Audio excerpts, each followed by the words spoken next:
ദൈവത്തിന് മഹത്വം. ഈ മനോഹരമായ ദിവസത്തിനായി കർത്താവിനെ മഹത്വപ്പെടുത്തുന്നു. ക്രിസ്തുവിൽ ഞാൻ നിങ്ങളെ ഏവരെയും സ്നേഹത്തോടെ വന്ദനം ചെയ്യുന്നു. ഈ പ്രഭാതത്തിലുള്ള വചനചിന്തയ്ക്ക് ആധാരമായി ഹബക്കൂക്ക് പ്രവചനം 3-ാം അധ്യായം 17 മുതൽ 19 വരെ.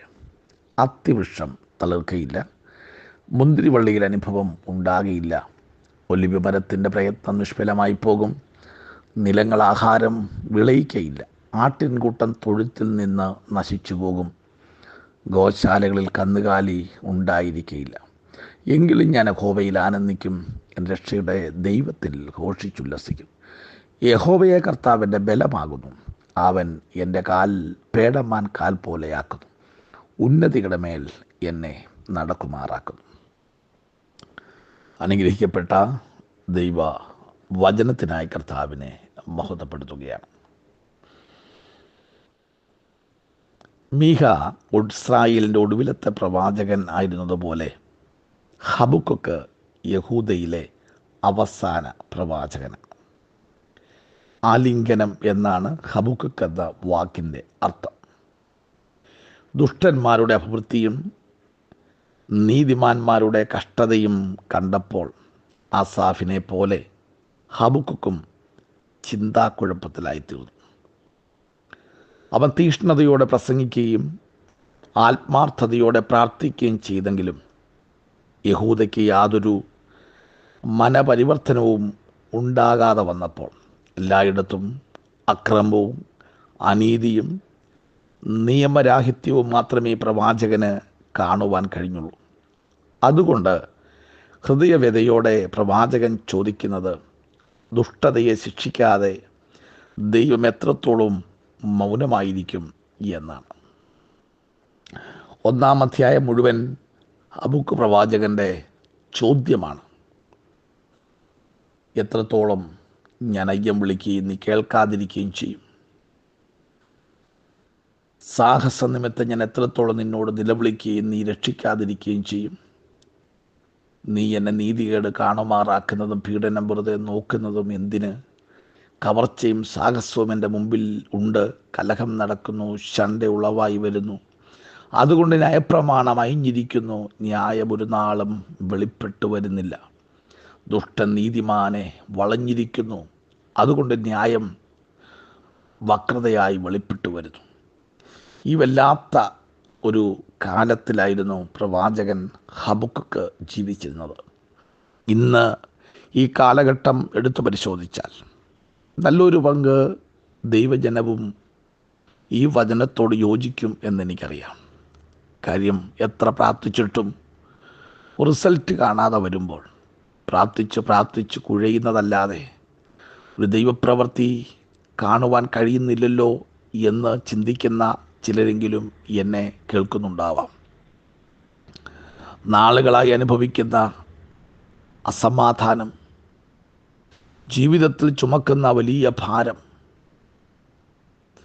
ഉപവാസങ്ങളുടെ എണ്ണം വർദ്ധിക്കുന്നു, പ്രാർത്ഥനയുടെ സമയം നീളുന്നു, ആണ്ടുകൾ കഴിയും മുന്നമേ ജീവിപ്പിക്കുന്ന, ആണ്ടുകൾ കഴിയും മുന്നമേ വെളിപ്പെടുത്തുന്ന ദൈവപ്രവൃത്തിക്ക് വേണ്ടി ആവലോടെ കാത്തിരുന്നിട്ടും ശരിയായൊരു മറുപടി കിട്ടാതെ ഭാരപ്പെടുന്ന പ്രിയപ്പെട്ടവരോട് ഇന്ന് പകൽ ഹബക്കൂക്കിന് ചില ദൂത് പറയാനുണ്ട്. 1-ാം അധ്യായം താൻ അയ്യം വിളിക്കുന്നു, നിലവിളിക്കുന്നു, തൻ്റെ പ്രശ്നങ്ങൾ, തൻ്റെ പരാതികൾ ദൈവസന്നിധാനത്തിൽ താൻ നിരത്തി വെക്കുകയാണ്. എന്നാൽ 2-ാം അധ്യായത്തിലേക്ക് വരുമ്പോൾ താൻ കൊത്തളത്തിൽ നിന്ന് കാവൽ കാത്തുകൊണ്ട് അവൻ എന്നോട് എന്തരുളി ചെയ്യുമെന്ന് എൻ്റെ ആവലാതി സംബന്ധിച്ച് താൻ ഇന്ന് ഉത്തരം പറയുന്നു എന്ന് കേൾക്കുവാനായി ദൈവദാസൻ തൻ്റെ പ്രാർത്ഥനാ മുറിയിലേക്ക് പ്രവേശിക്കുവാനിടയായി. ഇന്നും ആവലാതിയുമായി പ്രശ്നപരിഹാരമില്ലാതെ, മറുപടിയില്ലാതെ കുഴയുന്ന ചിലർക്ക് കർത്താവിൻ്റെ ദാസൻ ഹബക്കൂക്ക് ഒരു ഉദാഹരണം തന്നെയാണ്. അദ്ദേഹം ചോദിക്കുന്ന, എൻ്റെ ആവലാതിക്ക് ഉത്തരം കിട്ടണം, എൻ്റെ പ്രശ്നത്തിനൊരു പരിഹാരമില്ലേ, ഒരു മറുപടി ഇല്ലേ? എന്തുകൊണ്ട് ദൈവമേ നീ നോക്കി നിൽക്കുന്നു എന്തുകൊണ്ട് കേട്ടിട്ടും മൗനമായിരിക്കുന്നു? ഈ ചോദ്യത്തിൻ്റെ മറുപടിയായി പ്രവാചകനോട് ദൈവത്തിൻ്റെ ആത്മാവ് ഇടപെടുകയാണ്. ദർശനം നീ എഴുതുക. ഓടിപ്പോകുന്നവർ പോലും വായിപ്പാൻ തക്കവണ്ണം അത് പലകയിൽ തെളിവായി വരയ്ക്കുക. ദർശനത്തിനൊരവധി വച്ചിരിക്കുന്നു. അത് സമാപ്തിയിലേക്ക് ബന്ധപ്പെടുന്നു. സമയം തെറ്റുകയില്ല. അത് വൈകിയാലും അതിനായി കാത്തിരിക്കുക. അത് വരും നിശ്ചയം. എന്നെ കേൾക്കുന്ന പ്രിയപ്പെട്ടവരെ, നാളുകളായി പ്രാർത്ഥിച്ച് മനസ്സ് മടുത്ത് ഇനി എന്തിന് പ്രാർത്ഥിക്കണം എന്ന് ചിന്തിക്കുന്ന ചിലരെങ്കിലും എന്നെ കേൾക്കുന്നുണ്ടാവാം. മനസ്സിലാക്കൂ, ഒരധ്യായം മുഴുവൻ പരാതികളും പരിഭവങ്ങളും സങ്കടങ്ങളും ആവലാതിയുമായി ദൈവസന്നിധിയിൽ കാത്തിരുന്ന ഭക്തൻ ഹബക്കൂക്കിനോട് ദൈവത്തിന് ഒരു ദൂത് പറയാനുണ്ട്. ദർശനത്തിന് ഒരവധി വെച്ചിട്ടുണ്ട്. അത് സമാപ്തിയിലേക്ക് ബന്ധപ്പെടുകയാണ് എന്ന് പറഞ്ഞാൽ, ജോസഫ് കണ്ട ആ ദർശനം സഫലമാകുവാൻ നീണ്ട 13 വർഷം കാത്തിരിക്കേണ്ടി വന്നു. അബ്രഹാമിനോട് ദൈവം പറഞ്ഞ വാഗ്ദത്തം നിവൃത്തിയാകുവാൻ നീണ്ട 25 വർഷം കാത്തിരിക്കേണ്ടി വന്നു. ദാവീദിനോട് ദൈവം പറഞ്ഞ വാഗ്ദത്തം നിവർത്തിക്കുവാൻ നീണ്ട 25 വർഷം കാത്തിരിക്കേണ്ടി വന്നു. എന്ന് പറഞ്ഞാൽ എൻ്റെ അർത്ഥം 25 13 വർഷം ഇനിയും കാത്തിരിക്കേണ്ടി വരുമോ എന്നാണോ എന്നായിരിക്കാം നിങ്ങളുടെ ചോദ്യം. അല്ല. പുതിയ നിയമത്തിലേക്ക് വരുമ്പോൾ വർഷങ്ങളായി പ്രാർത്ഥിച്ച എലിസബത്തിൻ്റെയും സെക്കരിയാവിൻ്റെയും പ്രാർത്ഥനയ്ക്ക് മറുപടി കൊടുക്കുവാൻ വൈകിപ്പോയി, ഇനി നടക്കില്ല എന്ന് ചിന്തിച്ച് മനസ്സ് പതറി പ്രാർത്ഥന നിർത്തിക്കളഞ്ഞ ആ കുടുംബത്തിന് അഥവാ ദമ്പതികൾക്ക് ദൈവം തൻ്റെ ദൂതനെ മറുപടിയുമായി അയച്ചെങ്കിൽ ഇന്ന് പകൽ തിരിച്ചറിയൂ, ദൈവത്തിന് പ്രവർത്തിക്കാൻ ഒരു സമയമുണ്ട്. ദൈവത്തിൻ്റെ സമയത്ത് ദൈവം മറുപടി തരും. നമ്മുടെ സമയത്ത് മറുപടി കിട്ടാതിരിക്കുമ്പോൾ നാം തളർന്നു പോകരുത്. അതിൻ്റെ അർത്ഥം ദൈവത്തിൻ്റെ സമയമായില്ല എന്ന. നമ്മുടെ സമയത്തല്ല ദൈവം പ്രവർത്തിക്കുന്നത്. എല്ലാറ്റിനും ഒരു സമയമുണ്ടെന്ന് സഭാപ്രസംഗി 3 നമുക്ക് വായിക്കുവാൻ കഴിയുന്നുണ്ട്. എന്നാൽ മനസ്സിലാക്കൂ, പ്രവാചകനായ അപ്പോസ്തലനായ പത്രോസിനെ പിടിച്ച് തടവറയിൽ ബന്ധിക്കപ്പെട്ടവനായി കിടക്കുമ്പോഴും ഹെരോദാവിൻ്റെ വാള് തൻ്റെ അരമനയ്ക്കകത്ത് മൂർച്ച കൂട്ടിക്കൊണ്ടിരിക്കുന്നു. നാളെ പ്രഭാതം പുലരുമ്പോൾ ഈ പത്രോസിനെ ഈർച്ചവാള് കൊണ്ട് വെട്ടിക്കൊലപ്പെടുത്തുവാൻ യാക്കോബിനെ കൊന്നതുപോലെ ഈ പത്രോസിനെ കൊല ചെയ്യാമെന്ന് വ്യാമോഹിച്ച് സ്വപ്നം കണ്ട് മണിക്കൂറുകൾ തള്ളിവിടുമ്പോൾ ആ തലേ രാത്രിയിൽ ദൈവത്തിൻ്റെ ദൂതൻ പത്രോസിന് വേണ്ടി ഇറങ്ങുവാൻ കാരണം ഒരു സഭ ആ വിഷയം ഏറ്റെടുത്ത് പ്രാർത്ഥിക്കുവാൻ തുടങ്ങി. പ്രാർത്ഥിച്ച വിഷയത്തിൻ്റെ മേൽ ദൂതൻ ഇറങ്ങി 1-ാം കാവലും 2-ാം കാവലും പ്രധാന ഇരുമ്പ് കവാടവും കടത്തി പത്രോസിനെ വെളിയിൽ കൊണ്ടുവന്നു. പത്രോസ് സാക്ഷ്യം പറയുന്നു. അപ്പോസ്തലപ്രവൃത്തി 12:11 വാക്യം. യഹൂദാ ജനത്തിൻ്റെ കയ്യിൽ നിന്നും ഹെരോദാവിൻ്റെ കയ്യിൽ നിന്നും ദൈവം എന്നെ വാസ്തവമായി വിടുവിച്ചു എന്ന് ഞാനിപ്പോൾ അറിയുന്നു. Praise God.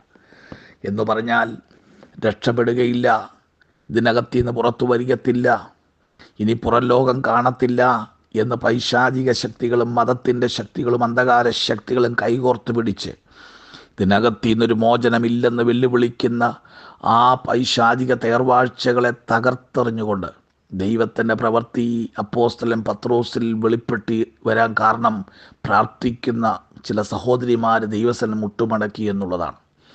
ഈ ദിവസങ്ങളിൽ കരയുന്ന പ്രാർത്ഥിക്കുന്ന വിഷയം എത്ര വൈകിപ്പോയെന്ന് നമുക്ക് തോന്നിയാലും ദൈവത്തിൻ്റെ സമയത്ത് ദൈവം അതിൻ്റെ പ്രവൃത്തി ശീഘ്രമായി നിവർത്തിപ്പാൻ ഇന്നും ശക്തനായ ദൈവം തന്നെയാണ്.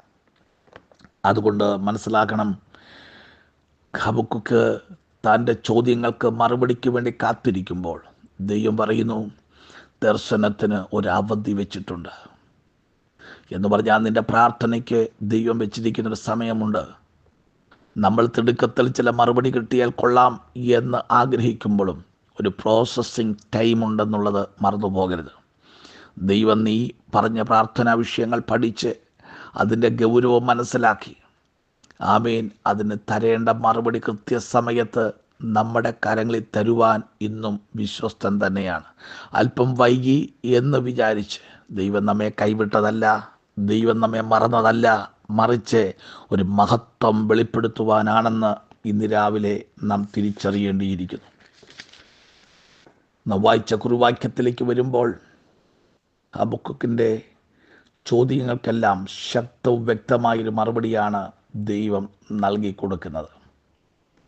അവിടെ താൻ പറയുന്നു, അത്തിവൃക്ഷം തളിർക്കയില്ല, മുന്തിരിവള്ളിയിൽ അനുഭവം ഉണ്ടാകത്തില്ല, ഒലിവമരത്തിൻ്റെ പ്രയത്നം നിർഫലമായി പോകും, നിലങ്ങൾ ആഹാരം വിളയിക്കില്ല, ആട്ടിൻകൂട്ടം തൊഴുത്തിൽ നശിച്ചു പോകും, ഗോശാലകളിൽ കന്നുകാലി ഉണ്ടാകില്ല, എങ്കിലും ഞാൻ യഹോവയിൽ ആനന്ദിക്കും. എങ്കിലും എന്നുള്ള ആ പദം പൗലോസിൻ്റെ പ്രത്യേക ഒരു പദപ്രയോഗങ്ങളൊന്നാണ്. സങ്കീർത്തനം 66:10 മുതൽ വാക്യങ്ങൾ വായിക്കുമ്പോഴും അവിടെയും ആ പരിശോധനയെക്കുറിച്ച് പറയുമ്പോൾ, നീ ഞങ്ങളെ വെള്ളി ഊതിക്കഴിക്കും പോലെ ഊതിക്കഴിച്ചിരിക്കുന്നു, മനുഷ്യർ തലമേൽ കയറി ഓടുമാറാക്കി തീയിലും വെള്ളത്തിലും കൂടെ കടക്കേണ്ടി വന്നു, നീ ഞങ്ങളെ വലയ്ക്കകത്തകപ്പെടുത്തി മുതുകത്ത് വലിയ ഭാരം വെച്ചിരിക്കുന്നു. താഴെ പറയുന്നു, എങ്കിലും നീ എന്നെ സമൃദ്ധിയിലേക്ക് കൊണ്ടുവന്നിരിക്കുന്നു. ഇപ്പം ജീവിതത്തിൽ ഒരെങ്കിലും എവിടെയെങ്കിലും വരുന്നുണ്ടെങ്കിൽ ഓർത്തോണം, ഇതുവരെ കാണാത്ത ചില ദൈവപ്രവൃത്തി, ചില മറുപടികൾ, ആശ്ചര്യപ്പെടുത്തുന്ന, അതിശയപ്പെടുത്തുന്ന, അത്ഭുതം കൂറുമാറ് ദൈവപ്രവൃത്തി നമ്മുടെ മുമ്പിൽ വെളിപ്പെടുവാൻ സമയമായി. അതിനുള്ള ക്രമീകരണങ്ങൾ ദൈവം നമുക്കായി ഒരുക്കിക്കൊണ്ടിരിക്കുന്നു എന്നുള്ള സത്യം ഇന്ന് രാവിലെ നാം ഗ്രഹിച്ചേ മതിയാകത്തുള്ളൂ. അതുകൊണ്ട് മനസ്സിലാക്കണം, അതിശക്തമായൊരു വെളിപ്പാടാണ് ഈ വാക്യത്തിൽ നമുക്ക് കാണുവാൻ കഴിയുന്നത്. എന്തെല്ലാം പ്രയാസങ്ങൾ തൻ്റെ ജീവിതത്തിൽ നേരിട്ടാലും താൻ ദൈവത്തിൽ തന്നെ ആനന്ദിക്കുമെന്നാണ് പ്രവാചകൻ ഘോഷിക്കുന്നത്. പരാതിയിലും സംശയത്തിലും ചോദ്യത്തിലും ആരംഭിച്ച ഹബക്കൂക്കൊടുവിൽ ഒരു നിശ്ചയദാർഢ്യത്തിലും വിശ്വാസ സ്ഥിരതയിലും ചെന്നെത്തുകയാണ്. വിശ്വാസത്തിൻ്റെ വിജയപ്രഖ്യാപനമാണ് ഇവിടെ ഈ വാക്യത്തിൽ കാണുവാൻ കഴിയുന്നത്. ഏത് പ്രതികൂല സാഹചര്യത്തിലും ഓടുവാൻ പേടമാന് ബുദ്ധിമുട്ടില്ല. പാറയുടെ വശങ്ങളിലൂടെ അവ ഓടുന്നത് കണ്ടാൽ നാം ഭയന്നു പോകും. അതിലുപരിയായി ദൈവം കൂടെ ഉള്ളതിനാൽ ഭയപ്പെടാതെ നമുക്ക് ഏത് വൈഷമ്യങ്ങളെയും അതിജീവിക്കുവാൻ കഴിയും എന്ന് താൻ അവിടെ വെളിപ്പെടുത്തുകയാണ്. അതുകൊണ്ട് കൂരിലിൻ്റെ താഴ്വരയിൽ കൂടെ നടന്നാലും ഒരനർത്ഥവും ഭയപ്പെടുകയില്ല എന്ന് സങ്കീർത്തനക്കാരൻ പറയുവാൻ കാരണം, എൻ്റെ ജീവിതത്തിൻ്റെ പരുപരുത്ത അനുഭവങ്ങൾ, കൂരിലിൻ്റെ അനുഭവങ്ങൾ, മരണനിഴലിൻ്റെ താഴ്വരയിൽ, എൻ്റെ മരുഭൂമിയുടെ സാഹചര്യങ്ങളിൽ ആരും എൻ്റെ കൂടെയില്ല എന്ന് ചിന്തിക്കുന്ന വേളകളിൽ, കണ്ണീരിൻ്റെ താഴ്വരയിലും എന്നെ കരം പിടിച്ച് നടത്തുന്ന ഒരുവനുണ്ട്. അവൻ്റെ സാന്നിധ്യമാണ് എന്നെ ഇവിടം വരെ കൊണ്ടുവന്നതെങ്കിൽ ഇന്ന് ഞാൻ നേരിടുന്ന ഈ പ്രതിസന്ധികൾ അധികം നാൾ നീണ്ടുപോകത്തില്ല, അധികം കാലം മുമ്പോട്ട് പോകത്തില്ല. ഇതിനെല്ലാം ഒരു പരിഹാരം തന്ന് ഞാൻ തകർക്കപ്പെട്ട എൻ്റെ ജീവിത മേഖലകളിൽ എന്നെ ഉയർത്തി മാനിക്കുന്ന ഒരു ഉന്നതൻ്റെ കരം എനിക്ക് വേണ്ടി ഈ ദിവസങ്ങളിൽ ചലിക്കപ്പെടുക തന്നെ ചെയ്യുമെന്ന് ആഴമായി വിശ്വസിച്ച് ദൈവത്തിൽ ഉറയ്ക്കുവാൻ ഇന്നു പകൽ ഒരു വ്യക്തി തയ്യാറാകുന്നു എങ്കിൽ, ജീവിതത്തിൽ എല്ലാം കൈവിട്ടുപോയി, എല്ലാം നശിച്ചു, ഇനി പ്രതീക്ഷയ്ക്ക് ഒരു വകയുമില്ല എന്ന് ചിന്തിക്കുമ്പോൾ, ഓറാശമനാദന ശന്ധുനിറവൽക്കാരകതന ഘടക പരിശുദ്ധാത്മാവ് ഇന്ന് പകൽ വ്യക്തമായി വിളിച്ചു പറയുന്നത്, ജീവിതത്തിലെല്ലാം കൈവിട്ടു പോകുമ്പോഴും പൗലോസ് പറയുന്നൊരു കാര്യമുണ്ട്. ആമേൻ, സ്തോത്രം, രക്ഷപ്പെടുമെന്നുള്ള ആശ അറ്റുപോയപ്പോഴും ജീവിതത്തിൽ ഒരു പിടി വാഗ്ദത്തം മാത്രം കയ്യിൽ പിടിച്ച ആമേൻ പ്രവാചകൻ അഥവാ പൗലോസ് ശ്ലീഹ പറയുന്നൊരു വാക്കിതാണ്, ആമേൻ ആമേൻ, എൻ്റെ ഉടയവനും ഞാൻ സേവിച്ചു വരുന്നവനുമായ എൻ്റെ കർത്താവ് എന്നോട് പറഞ്ഞ ദൂതുണ്ട്. ആമേൻ, നീ യെരുശലേമിൽ സാക്ഷീകരിച്ചതുപോലെ റോമയിലും സാക്ഷീകരിക്കും എന്നതുപോലെ. എന്ന് പറഞ്ഞാൽ എല്ലാം അവസാനിച്ചെന്ന് പറയുന്നിടത്ത് ചിലത് ആരംഭമിടുന്ന, ആരംഭങ്ങളുടെ ആരംഭമായവൻ, അൽഫയും ഒമേഗയും ആദ്യമായവൻ, ആദ്യനും അന്ത്യനുമായവൻ ഇന്നു പകൽ കണ്ണടച്ചിരിക്കുന്നവനല്ല. അവൻ ഈ ദിവസങ്ങളിൽ നിനക്ക് വേണ്ടി കണ്ണു തുറക്കും. അവൻ്റെ പ്രവൃത്തി നാം കണ്ണാൽ കാണും. ഇതുവരെ സംഭവിച്ചതിനേക്കാൾ, ഇതുവരെ കേൾക്കാത്ത, ഇതുവരെ അനുഭവിച്ചിട്ടില്ലാത്ത അത്ഭുതമാർന്ന ഒരു ദൈവപ്രവൃത്തി നമുക്ക് വേണ്ടി സ്വർഗം ഒരുക്കി വെച്ചിരിക്കുന്നു. അത് തിരിച്ചറിഞ്ഞ് ഈ സാഹചര്യങ്ങളെ അതിജീവിച്ച് നമ്മെ ഉന്നതകളിൽ നടക്കുമാറാക്കുന്ന ഒരു ദൈവ സാന്നിധ്യം ഇന്ന് പകൽ നമുക്ക് വേണ്ടി ചലിക്കപ്പെടുന്നു എന്ന് തിരിച്ചറിഞ്ഞ് ദൈവ സാന്നിധ്യത്തോട് ചേർന്ന് ഇരിക്കുവാൻ, ദൈവ സാന്നിധ്യത്തോട് ചേർന്ന് കിടക്കുവാൻ, ദൈവശബ്ദത്തിനു വേണ്ടി കാതോർക്കുവാൻ ഇന്ന് രാവിലെ നമുക്ക് ഏൽപ്പിച്ചു കൊടുക്കാം. ആ ദൈവപ്രവൃത്തി നമുക്ക് ഒരുമിച്ച് കണ്ട് ദൈവത്തെ മഹത്വപ്പെടുത്തുവാൻ സർവശക്തൻ കൃപ ചെയ്യട്ടെ എന്ന് പ്രാർത്ഥിച്ചുകൊണ്ട് ഈ ലഘു സന്ദേശത്തിന് വിരാമം കുറിക്കുന്നു. ഈ വചനങ്ങളാൽ ദൈവം നമ്മെ ഏവരെയും അനുഗ്രഹിക്കുമാറാകട്ടെ. God bless you.